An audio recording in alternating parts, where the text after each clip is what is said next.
There are many different ways of making money for associations. I'm seeing them, I look for them constantly, and they seem to boil down largely to 4 categories. The first one is cutting costs. I've been in approximately 235 conversations about whether cutting costs actually is making money.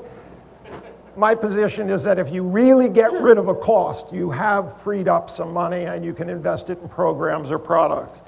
Fixing pricing. We're going to talk about pricing for a while because as an industry, associations are terrible at pricing. It's just a major problem we have. We'll talk about why, talk about some situations that were fixed. Expanding to new markets. I'm seeing more and more of this. I have got an association that creates product X. I take that product to my membership and they're happy, but is there an ancillary group, another group, that could also use the product? I'm going to show you a few examples of that as well. And then finally, developing new products and services. And I put that last because it's the most expensive, it's the most time consuming, it's the riskiest.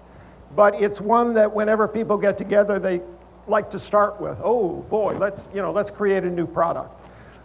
I've got a lot of examples for you. Hopefully you'll have some examples for me. Okay, the answers, what works for you, depend very much on your niche, okay, or your association. If you're a CPA, how many in the audience are in public accounting?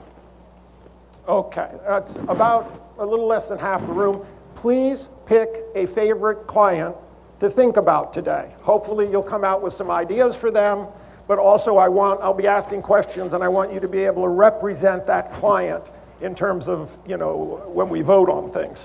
What are the issues? Certainly health of the niche. If your niche is terribly weak, then you're not going to be able to raise pricing very much. That's a fact of life. If it's strong, the opposite is true. The financial strength of your organization.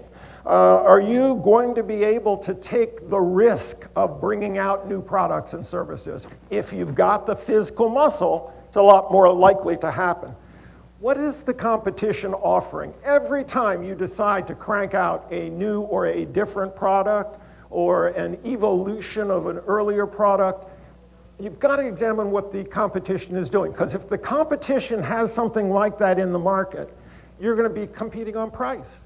If you have something unique and valuable, those are the magic words. That's where the real profits come from. And today I'm not talking about gross. This conversation is about net. I don't really care how much volume and revenue you can produce. What I care about is how much of that can you get to the bottom line to apply to other activities. Another one I would mention is the size and strength of the membership.